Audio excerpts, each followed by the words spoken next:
because you're on. We're recording right now. Okay. But that's all right. That's fine. We can record anytime we like. And a 1, and a 2, and a 3. So, welcome back to episode 3 in this little series of musical music chat. Episode 3. Episode 3 already, my God. Episode 3. Sorry yes. for blaspheming that. This little chat of our musical... I'm not going to say journey because all those dickheads on those shows say journey. Yeah, they always say journey, isn't it? It's my journey. It's like your musical heritage. So when we last left you, we were in the late 70s. What a great period. Getting up to 1980, where I was just about to finish primary school, and Dave had been in high school for like 3 years. A long time. So we moved to the Gippsland area of Victoria in southeastern Australia. What a big move that was from the carefree, easy existence of the peninsula. The summer of 79, 80. All those songs that Australian Crawl wrote about, they were all about our backyard in the peninsula. And then we got uplifted to conservative West Gippsland. You mean peninsula, hey. We moved from... we moved from Free Love and Mornington Peninsula. Yeah, Chris Franklin. G'day, Chris. Chris Franklin, exactly. Those greyhounds, they used to scare me. The bloke, yes. #1 record in Australia. And his old man's pool table. Fantastic. Correct. Dave went to school with Chris Franklin in Hastings. That's one of my only claims to fame, really. Yeah, exactly. So, when we got to... Our tastes were maturing, I suppose. Our FM radio was well and truly entrenched. FM was starting to come in because once the clock ticked over and we came in the 1980, it was like, as I think we said in the last episode, well, what were we going to be singing? Yeah, pop music, all that stuff. It was like the dawn of a new era. The Moscow Olympics were in 1980. Yes. Moscow, la la la la la la la. Yeah, ha ha ha ha ha. Hey, yeah. What else came out in that? The Vapors, Nuclear Days. Yeah. Carrying the Beat by the Swingers. So I think, the early 80s was still that sort of uncharted space, but then, I think the Olympics, definitely a very, very controversial time. Yes. Will we go or will we not go? Yeah. There was a federal election in 1980 as well. Don't really remember. Bill Hayden against Malcolm Fraser? Yeah. It would have been, wouldn't it? So, we sort of landed in West Gippsland, very much back in those days, a farming community. Pretty much, I don't remember anyone commuting to Melbourne back in those days. So growing up in a left-wing Labor Party teachers' union household, we were in enemy territory. We were. We were in Blue Rinse. We were surrounded by dairy farmers. Blue Rinse. Blue Rinse. Blue Rinse Brigade in Warragul and dairy farmers. Yeah, I suppose. Yeah. What a life. I think the move to Warragul sort of coincided with our musical awakening to a degree. Probably. Especially on a Friday afternoon, we'd meet Mum and Dad in Warragul because Friday night shopping, late night shopping in. As those that don't know the layout of Warragul, the Warragul High School was strategically built up on a hill so that to keep the students from causing too much trouble in the main part of town. It was the centre of learning. The school on the hill. School on the hill. What a load of So we arrived at Warragul. We had to learn how to tie a tie. That was exciting. Disgraceful. Pale blue shirts. This state high school. I remember the vice principal, Gav Hackwell. He acted as if it was some upmarket bloody private school in the North Shore of Sydney, but it was full of rat bags like us. I think at the time, though, it was in the days before there were these sort of upmarket sort of Punsi regional private schools. Yeah. And really, unless you're probably at that stage, West Gippsland was probably still very much in that sort of slightly Catholic Protestant. Probably, yeah. I mean, it was probably a fairly well-off area. Yeah, and if you weren't Catholic and weren't going to go to the Catholic school, you probably sent your kids to Warragul High School. So the alternative, Yeah, so there was a bit of a hoity-toityness about Warragul High School back in those days, which was attached to the Warragul Technical School. Yeah, as well. which it had the demilitarised zone between the two schools, which was the cafeteria. That's right. And if you went into because there was funny. I think we're digressing, but this is all pretty good stuff. If you wanted that I remember you just stand in our cafeteria and you could get a pie, a sausage roll, or a salad sandwich. On the other side, you could get dim sims and potato cakes and stuff. Yeah, all the apprentices and stuff were doing. Yeah, they had the good food. We had the girls. That's the way I like to remember exactly. it. Yeah. And great point. And I remember the old trusty sausage rolls and tomato soup. And on a winter's day. One of my favourite combinations. Such a winter's actually. Day. Yes. Or you could get your Big M hot. You could. They had a steamer. Remember that? For a while, you could get your Big M hot. And they had a cellar fella steamer. Yeah. Get one right now from your nearest Big M cellar fella. Probably the thing that that actually impacted favourably on our absenteeism in such a cold environment was the consumption of anti-coals, I would suspect. Thanks, Booney, if you're watching this, Stimorol and anti-col, eh? Jeff Grant, Steve Pike. They all loved them, did they? We were right into I was a throaties and butter menthols man. We'd take turns in buying a pack. Yeah, right. And then we'd do the carve up as soon as we got to school. So keeps anything keeping you warm. You know what else they had in that cafe was good? Custard tarts. Yeah, the old wobbly custard. Yeah, they were bloody good. Yeah, great days. I can't understand why we both stacked on the weight. I'm going to sue that bloody high school, I tell you. Anyway, whatever. So anyway, Friday nights was always they were always a highlight because I'd meet Mum and Dad down in the town and you would meet them as well, but we'd make our own way down there somehow and we'd probably bump into each other in Centrepoint Records, which was the main record store in Warrigal. Yeah, there was Centrepoint Records was well, I guess back in those days, if you wanted to buy records, you really only had probably a couple of choices other than hoping something might land in the Coles cigarette stand. In a cigarette booth. But I think, there was Centrepoint. There was an electrical store in I don't know what street that was. Victoria, one of those. Yeah, Smith Street had Ballantyne's, I think. Ballantyne's, that's it. And it was really a record, cassette, jug element, toaster element type shop. But that guy had this grumpy old bugger. He had some absolute gold in that. He was immaculately dressed, though, Mr. Valentine. Unbelievable. And he had those nice plastic cassette holders that would twirl around and you could see the cassette you wanted and then could get the key and unlock it and you take the cassette out. But he had absolute gold. One of those shops where clearly there was not much done in terms of stock rotation or or marking down or anything. There were records in there in mint condition that were probably 3-4 years old. Yeah. So example is that Skyhooks one, Straight in the Gay World, and it had this monstrous poster. Well, I'm just a straight. I reckon you and I bought a copy each of that record. World. Yeah, and that was the Hooks' third album, and it was the one that they recorded over at the plant at Sausalito, I think. Yeah, right. Yeah, okay. And the last album that Red did before he got back with them in '83, but very, very. And look, if you look online now, if you can find a copy of that album with that poster intact, worth quite a little bit of coin. But yeah, he had that whole. He had that great selection of.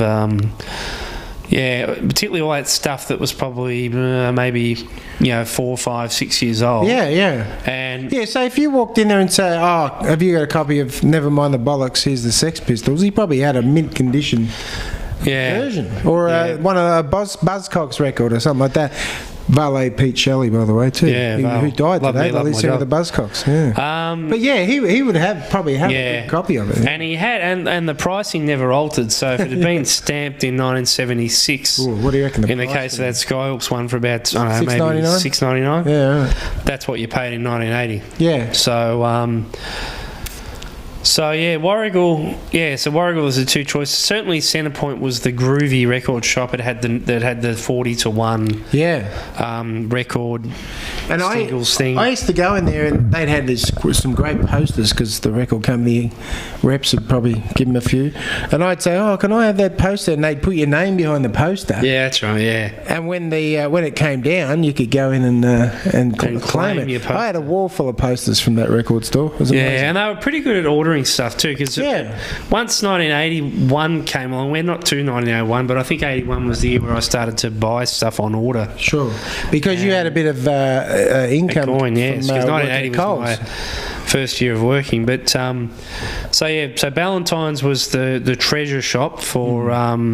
Yeah, if you wanted a few deep cuts and stuff that was a bit hard to find. Yeah. That was the like if place you to wanted go. an original pressing of Madeleine Still Point, you went to Ballantyne's. It's probably there was another place, but we'll get to shortly. But certainly they were the two places in town, and then I think the other place where I can see your wife at the window. What's she doing? we certainly do. I have a wife?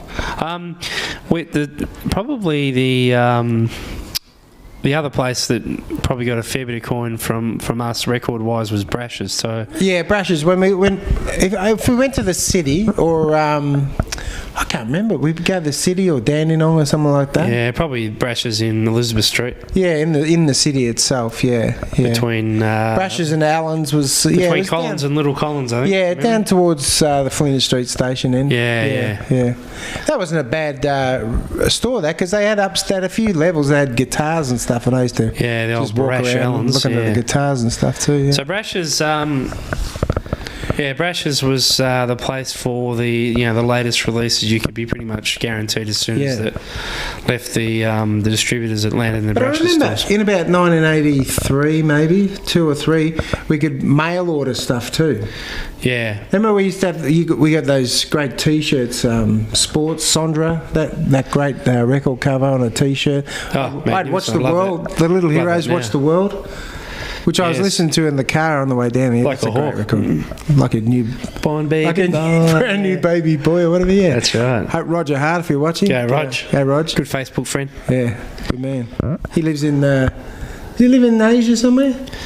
Yep. I think he's an artist or a teacher or something there. Yeah. Silly tragedy. So we used to be able to, but we used to buy T-shirts on mail order. But I think Centrepoint Records and Brash's would have T-shirts and stuff as well. That's why I still wear rock T-shirts to today, and I think it all started. So in the 1980 early 80s. So getting back to 1980 for a minute, 1980 from a music year, particularly domestically, was really that year where everyone was trying to sort of nail that 80s sound. Oh yeah, and keyboards were coming in, and keyboards, big. The DX7. I think that might have started around 1980. I'm not sure. The old Yamaha or the Fairlight. Yep. Which was an Australian so Fairlight invention. Programming. Yep. But yeah, you had 1980 was another big. I mean, Norman Gunston had some great tracks in 1980. Yeah, Kiss Army. Norm Drum. Well, there you go. Disco was still hanging around. Yeah, 1980 you probably had Diana Ross with a few hits. The Stomp by Brothers Johnson. Yeah, the Pointer Sisters. My 13-year-old son loves the Stomp by the Brothers Johnson. That's a great song. He loves that song. I had It's that a on classic. 45. Yeah, I bought that from Centrepoint. I reckon, I don't know whether you bought the Centrepoint or the one in Hastings the year before. Nah, I reckon I bought that at Centrepoint. Centrepoint? Okay. So 1980s. Hey, do yourself a favour, download the Stomp by the Brothers Johnson. In your neighbourhood. You can't go wrong. Yeah, Great fantastic song. Absolutely. 1981. I think 1981 was a pretty big year. Split Ends, music-wise probably. as well. Midnight Oil came out with Place Without a Postcard. Yeah. I remember the only Midnight Oil fan I knew, because I liked them because of Donny Sutherland's sounds. Yeah. It was the only place you could ever see Midnight Oil, and they would refuse to go on Countdown on the ABC. But Graham Best, the mate he also in high school, he had all these Midnight Oil records, and I used to borrow them from him. See, back then we'd bring an LP or two to school, and you'd swap them, and you'd listen to them and record them, tape them.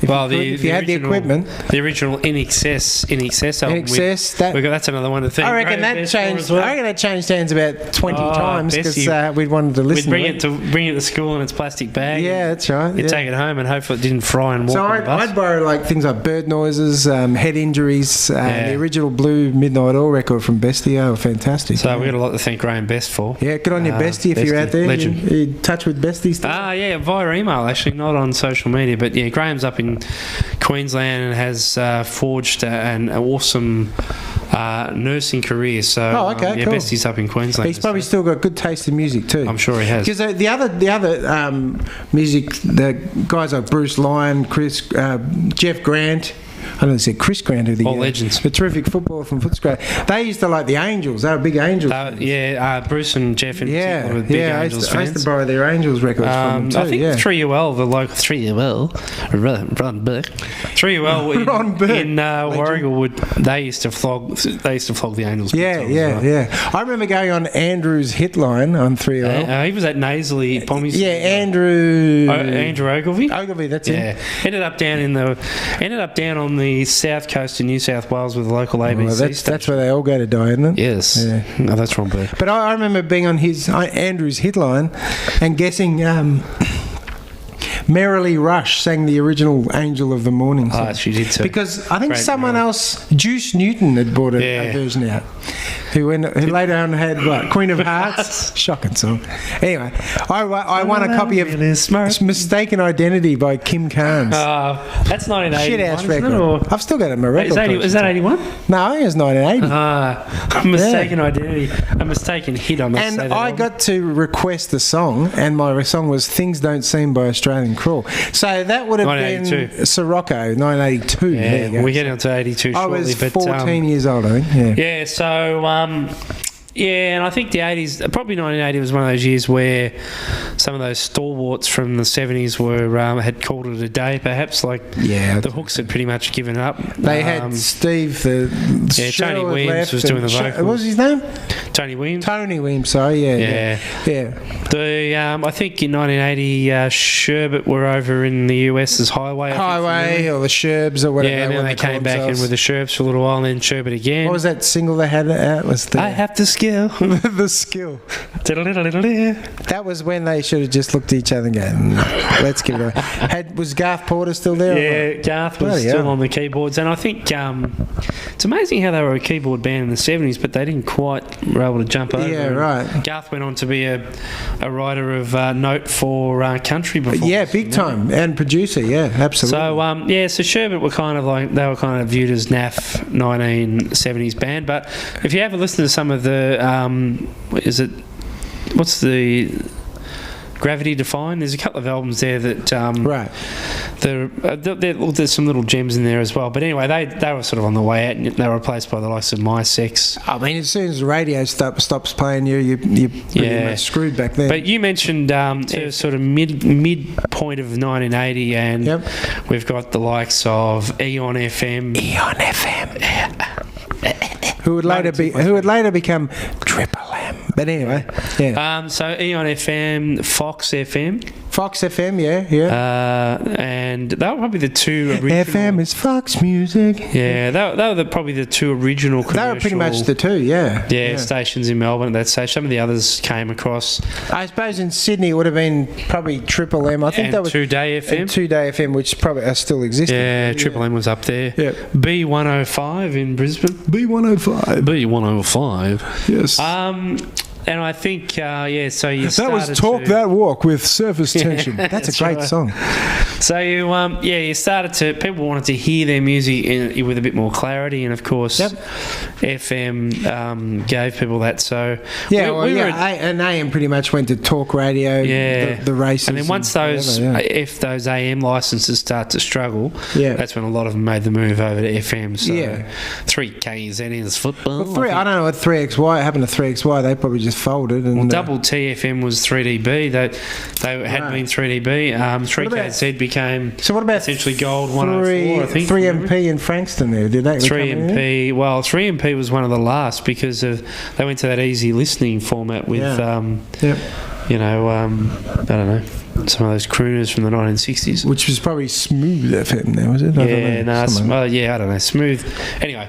The FM dial was pretty much made up of community radio, Fox and Triple M, and we were at a place called Darnham, little farming hamlet.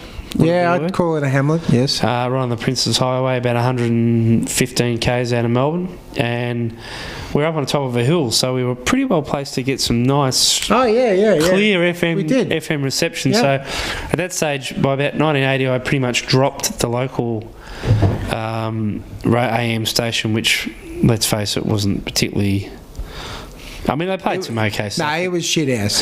It was I reckon it was a thing where they couldn't afford to play all the latest hits, so they just kept playing crap the whole time. Yeah. You know, and none of the record companies bothered because their listenership probably was dropping off. So Yeah.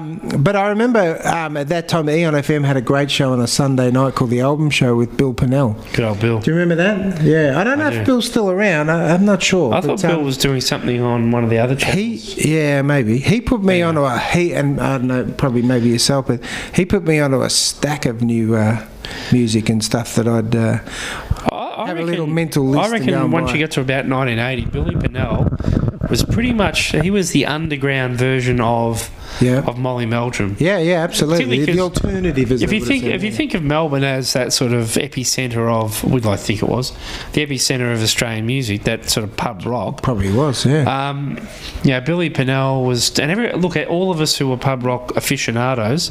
We started listening to Eon FM, and Billy Pennell was that guy on a Sunday night that got you thinking, well, geez, when payday comes on Wednesday, I'm going to go out and get that Spy versus Spy record or whatever it might be. Yeah, absolutely, yeah. So, so that's, what were you listening to in about 1980?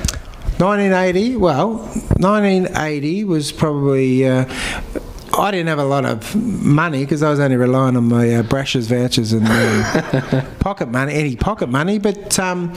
I remember I don't know. I probably was still buying compilation records.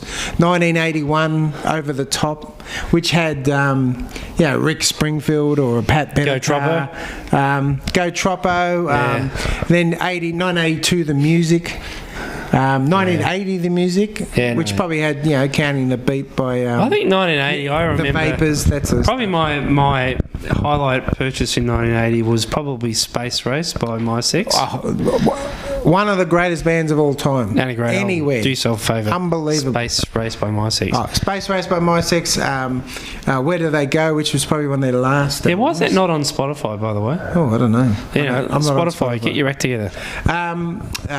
What else was... well, Hats Off, Step Lively was probably the other big album. Shanghai by My Sex too. 81 that was. Yeah, okay.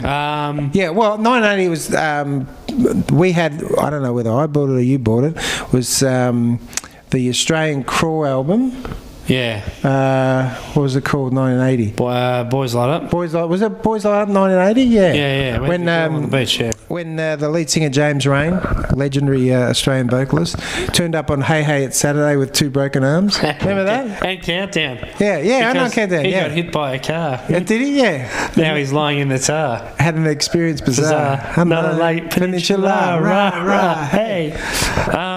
So that sort of stuff. Yeah. Most of my stuff was probably compilations, but with the occasional band album. Yeah, I may have bought Out of the Blue by the Angels, which is an EP, which was great. Yeah, and I started to work, I think midway through 80, I got a job working for the local Coles supermarket after school.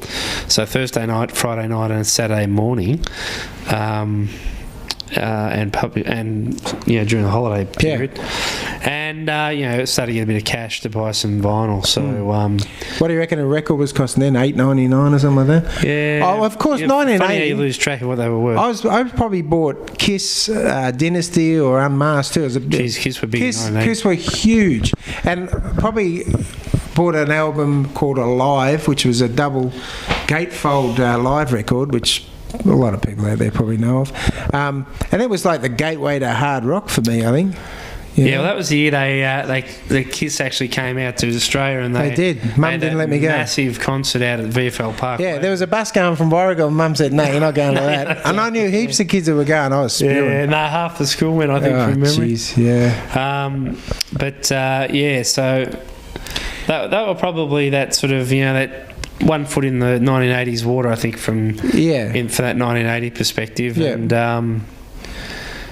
so 1981. Sirocco, Australian Crawl. Sirocco was 82, I think. Oh, was it? Yes. Okay. I could be wrong, but I'm pretty sure Sirocco was 82. I could be Sirocco right. was 81. That was 1983. Public No, Image. Sirocco was 81. No, actually... Yeah, I reckon it was 81. Yeah, what was the one up, the album after that? There was Semantics, which is an EP. Oh, Sons of Beaches. Yeah, Sons of Beaches was 82. I had the T-shirt. Yeah, Sirocco had that great monochrome cover. Fantastic album cover. Oh, yeah. So, and that's one of those records with... I reckon every song's pretty every good. song's great. Yeah. If you're going to if you want to hear something from the early 80s that is that sort of fantastic guitar-based, let's face it, in that album they had 3 guitarists. Yep. Get a hold of Sirocco because it's got some great tracks on it. I remember buying with Brash's vouchers from Christmas in 1981. I bought Place Without a Postcard by Midnight Oil.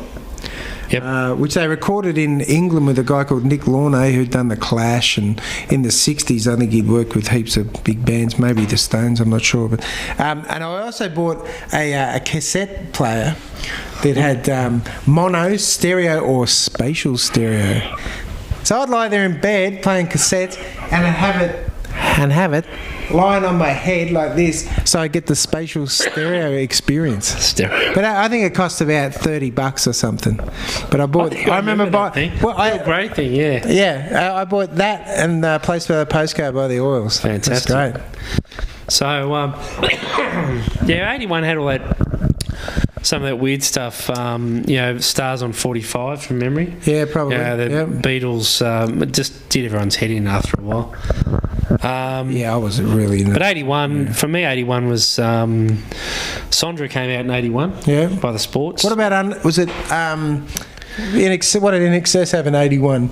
Underneath the colours or whatever, with Stay Young. You know, we haven't missed from 1980. We missed East, but East by Cold Chisel. I think we talked about East before anyway. Yeah, but then we probably had Little Heroes, Colour by Numbers. Yeah, with One Perfect Day. Is it Melbourne, New York? Melbourne just isn't New York or something like that. Yeah, Young Hearts. Yeah, that's a great album. That's a great album. Never fade. What JoJo's Falcons had? They had that. There was 81 was that year where Mushroom had those funny little 10-inch EPs, 33. Cut Lunch by the Models. Yeah, which is Lunch. Absolutely brilliant. Yep. 2 Cabs to 2 Cans. The Sports do Dylan and Donovan. Yeah, fantastic. Just bizarrely fantastic. Yeah, these were like 12-inch singles, but they had about half a dozen songs on them. Yeah. Yeah, and they were they were a slightly smaller format than a normal 12-inch album. I got a copy of Cut Lunch. So 33 to 3rd, and there's probably about 2 or 3 songs on each side. Yeah, so he did like Ballad of a Thin Man, You're Walking Sunshine Superman, The Sports. We're talking about a few others. That's really good. And the Falcons had Dexterity, which was kind of a bit of you rub up, you push up, you love. It was almost like I don't know. It was like almost like new wave. Yeah, I was going to say maybe they'd been to England and I don't know where it was recorded. You know you were wrong. It was pretty. It was pretty new wave sort of thing. Sweet.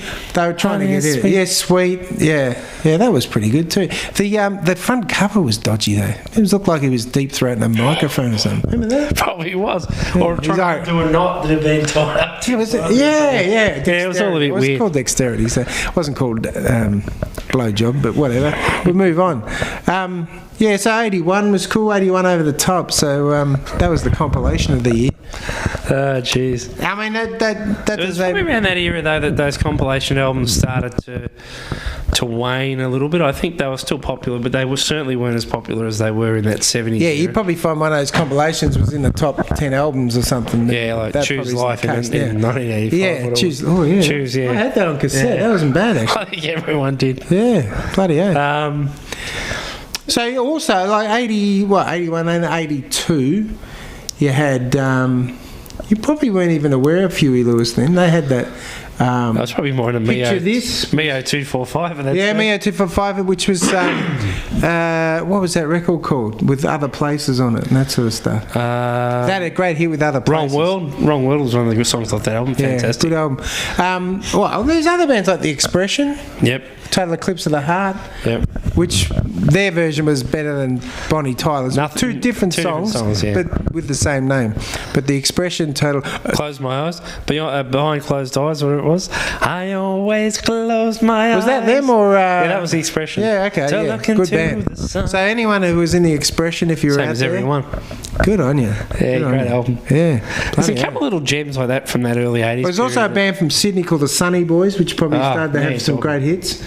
Yeah, 81 was the year of the Sunny Boys, there's no doubt I about think it. so, yeah. Happy Man. Yeah. So And they were really raw garage band style, you know? Yeah, like, really no- basic. No frills, guitar, bass, drums. pretty much pure guitar signal. There was Yeah. there was there was no sort of fancy mixing or anything. It was literally just basic Yeah. guitar, bass, drums, and If you want to watch a good rock documentary, it's The Sunny Boy about Jeremy Oxley. The flawed genius songwriter, champion junior surfer he was up Yeah. at Kingscliff. up in New South Wales there. But that's a great documentary. Yeah, his Sunny brother Boys. Peter, the bass player, he owned a pizza restaurant in Newtown in Sydney, where Yes. he used to live. He was he was in there for Sunny many Boys, years. fantastic. Yeah, great band. And the Oils just kept growing and growing and growing. And, Another band from Sydney, the Radiators, Yep. who are one of the best live bands you'll ever see. The Radiators, great rock and roll Now, band. here's a 1980s album. Not the other. 1981 was also the year of the live album. Oh, okay. So you had the Andy Durant. That might have Andrew come Durant out just Memorial. a little bit earlier, but Probably 1980, yeah. You reckon? Because Andrew Durant was a great what about songwriter. Hank Belly? And Stars. Effing classic. Wow, Swing Shift by Cold Chisel. Yeah. So Rockin' Australia Live yeah, with what's the best song off that record? Love and Devotion. I reckon it's Mona Lisa She Smiles Yeah, by it's by- Mondo Rock. Is Great, great song. right? Oh, it's one of the great songs. Ross Wilson, if you're out there, good on you, mate. Mona But, Lisa. another great band out of Sydney, out of art schools in Sydney. Mental as anything. Yeah, Metal's 81 was probably the year. What are we talking? Espresso Bongo, Cats and Dogs, maybe. Yeah, Cats and Dogs is Yeah, 81. Yeah, Cruising in third, looking for a bird. just Bought a fantastic. hammy pacer. Nice. That's another discussion for another day. So they're another band with really, really good Australian. Lyrics. There's two brothers, the O'Doherty brothers, are from New Zealand, but they spent a lot of the years in We Australia. adopted them like we did with So everyone. many Australian references, it's not funny. Really, Yeah. clever, really clever. So that's about it. I don't know. What do we get? 82. 82. What did the Falcons have at in 82? The Falcons had Char because they weren't the Falcons Gee anymore. whiz. Yeah, Big just album. Jojo Zepp. Just Yeah. Joe, so Joe decided to go off on his own. I think he brought Jeff Burston along with him. Yeah, they did. Jane Clifton came on as Jane well. Clifton, the actress, singer. But, they had what? Losing Guy Game. Gillies on bass. I can't remember his name. Simon Gillies, was it? Yeah, from Mondo Rock. And Losing Game. What was the Burt Bacharach song? Walk on By. Bum, Yeah. bum, bum. No, I didn't know that tune, but that was the same song. Yeah. Taxi Mary was the big hit. Taxi Mary. That's Top. the one. It was. I think it was either number one in Melbourne or pretty close to it anyway. Yeah.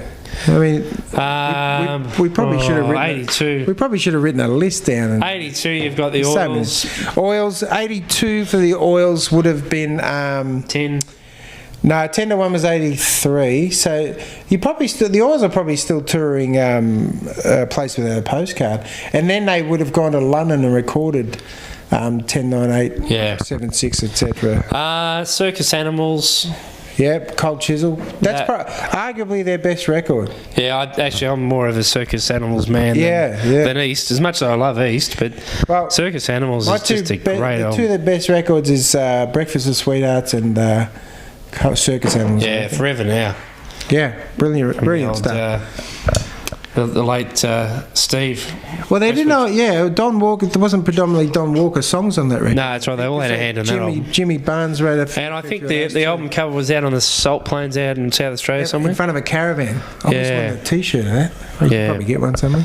But I think I probably started to get a bit of interest in some international bands around that stage. Yeah. Although I must say one of the biggest albums for me from '82 was was Spirit of Place by Goanna. Goanna, Train Howard. Solid Rock, Cheating Man. Yeah. Razor's Edge? Great songs. Yeah. Great song. Great album, man. That's when the whole the plight of Aboriginal Australia sort of started to come. Yep. We were a bit more conscious of it. Absolutely. And I've got to say, frankly, disgraced by it as well and embarrassed. So anyway, those sort of messages started to come through. Yep. What about Shabu Shabar for In Excess? Was that 82 or? In my top 10 greatest albums of all time of anyone, Shabu Shabar's 1982. Something like that, yeah. Nah, Shabu Shabar had Black and White, Golden Playpen. What was the other one? The One Thing. One Thing's probably. And then Don't Change was a big hit. Yeah, too. One Thing's fantastic. Yeah. Let's get that. I love that. Man. Michael Hutchins, one of the great frontmen too. Yeah, and I think 82. I think ABC had a great album in 82. The Lexicon of Love. That's coming out of England. That's another one of those albums with not a dodgy song on it as well. Yeah. Haircut 100. Pelican West. Rang. Nick Hayward, Love Plus One. Yes, Nick Hayward has I think last year he released a magnificent Beatle-esque solo album that did he? Okay. I can highly recommend. Its name escapes me at this moment, but g'day Nick. Nick Hayward. He'll be watching. Friend of the show. Yeah, that's right. Whereas, where are we? 82. Look, I still had a real. Richard Clapton probably had a great. He had a great album called The Great Escape. The Great Escape, which is just fantastic. Talking about the universe. Great Australian singer-songwriter Richard Clapton, who had a string of hits from the mid '70s all the way through to the late '80s, I reckon. Yeah. The other album I really liked from 1982 was Nuovo Mondo. Oh yeah, by Mondo Rock. Mondo Rock, and it was the follow-up to Chemistry, and they just started to that whole sort of songwriting thing of McCusker and Wilson just started to gel really well. Yeah. And No Time was the big single. Yeah, No Time was, and that was featured on WROK Rock, which was a short-lived show on Channel 10.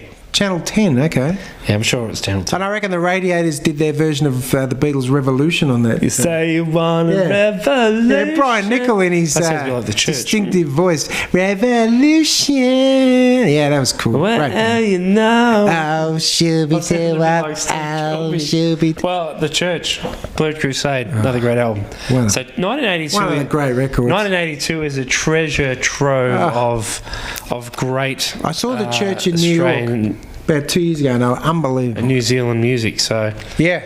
Well, that's a Canberra band, The Church. Well, 82, I think, you've also got the Ends with, was it Time and Tide? Or was it Corroboree? No, Corroboree was 1981. Okay. So apologies for missing Corroboree in 1981. Yeah, great. Time and Tide had 6 months in a leaky boat. Oh, okay, yeah. Because the Falklands War, they people were trying to ban that song after I think one of the British Navy ships was sunk or something in the Falklands War. Or something, yeah. Some dickhead wanted to not play that on the radio. People are too sensitive sometimes. So, and I think the other album that I liked from 1982, which I discovered in probably 1983 actually, was Picture This. Huey Lewis and the News from San Francisco. Pretty much, in some respects, the Falcons kind of petering out in 81. My quest for saxophone, R&B, a rock and roll band with a brass section. Just went from JoJo Zepp and the Falcons, bang, into Huey Lewis and the News. And so what would the Sports have had a record out in 83 or not? The Sports had Sondra in 81. Okay, so then the Sports have probably split up and Stephen Cummings has gone solo. Yeah, so he's gone Senso in 83. Gymnasium. Yeah, great song. Yeah, right, okay. It was fantastic. 83. Well, we'll talk about, so 83, my first year of work. So we're just in the middle of a recession. The Oils had put 10-1 out in 82/83, and that was one of the biggest records of that year, I think. They'd really gone nuts, and that sort of they sort of started touring more overseas as well. Midnight Oil, I think. '83, a great live album called The Angels Live in the Rara, which is in the Central Coast of New South Wales. I used to have a music festival there once a year, but the Angels were the headline act. Beautiful. That year, and they put a great live record of that show out. So '83. What else? Actually, '83 was the year I got my licence, and so, hey, I could go to concerts. Well, you had a lot of mates up in the city by that time at university. So I had people's couches and floors I could pinch. Yeah. I think the first concert I remember going to in '83 was when we all heard that the Hooks were coming back. Oh, okay, sure. So, and by around '83, the 1970s version of the Hooks had become popular again, and we were all chasing up Skyhooks records like crazy. And they did 2 or 3 shows out of Festival Hall. Yep. With a relatively unknown support band called the Uncanny X-Men. Brian Mannix and his mates. Do still tour around these today? Yeah. So. And I remember driving down in our mother's Volkswagen Beetle with 6-volt headlights in the pouring rain with wipers going. And they put a record, a live album out of those. Yeah, shows, so I think from the night that I went on and another, they released that live in the '80s. Live in the '80s, which was basically, Yeah, I always thought the cover of that was dodgy because they did a photo. Yeah, with outside of it wasn't pretty. It was. They probably need someone to repaint the old one. Yeah, and do it again. But anyway, so. Yeah, and then I started to go to concerts at places like the Student Union at Monash at Clayton. Mm-hmm. Bands like Mondo Rock there. So and Crash on Someone's Floor, probably Jeff Grant's. At Mannix College, but don't tell anyone at Mannix College. No. And and so it started to get obviously a bit more coin and some transport, and the options started to open up. So see, that year I was probably catching up and buying records from the late '70s into the early '80s as well. Where, that's right. But like I discovered the Sex Pistols and the Clash and those bands as well. Probably 4 or 5 years after they sort of peaked. We also had stuff like, I don't know, who else was '83? Well, Australian Crawl put a record out called, was that when Sons of Beaches came out, or was that Semantics or something like that? I got a feeling Semantics might have been '83. And I reckon they were probably fading from there. They were past their peak by then, I reckon, maybe. Yeah, they were starting to sort of lose. I mean, I don't think a guy called Guy McDonough, who was a great singer, but he passed away, I think. Yeah, he was actually the brother of Bill, the drummer. Yeah, and he was who also left, I reckon. Yeah, so we talked about Australian Call having those 3 guitarists on Sirocco, and the third guitarist was really Guy McDonough. But the other thing that he brought really into that band was those extra vocals, and for some reason his vocal and James Rain's worked really, really well together. Yeah. So the classic one there is Errol, commonly viewed as a James Rain vocal song, but it's actually Guy McDonough. Yeah, okay. Except in the chorus. If you see the film clip, it's clear who sings it. And unfortunately, probably I think sometime in '84, Guy McDonough contracted some form of pneumonia and passed away. I don't know if Guy had any drug issues or he just got sick. I think. Yeah, look, I don't know. But one of those sort of, I don't know how old he was, but let's guess he was 27 because that seems to be the year that that's when a lot all of them pass away. I don't think he was that old, but all those blokes. Yeah, and then he was in the process of producing a solo album, My Place, and of course, So in sort of memory of his brother Bill, and he put it out afterwards. Yeah, a few other friends tidied it up and put it out, and you think, and based on the quality of that, you think, geez, if one of those guys that if he'd only hung around, he would have had a string of hits. Yeah, it would have been a real prolific hit maker, that's for sure. Yeah. All right. Well. I think we might be the end of '83. 83. I think the thing with 83 is I bought my first real car too. What would you buy? Well, 83. Chrysler Centura. Centura. It's a sensation. That was Sigma. Oh, that was Sigma. Yeah, that's right.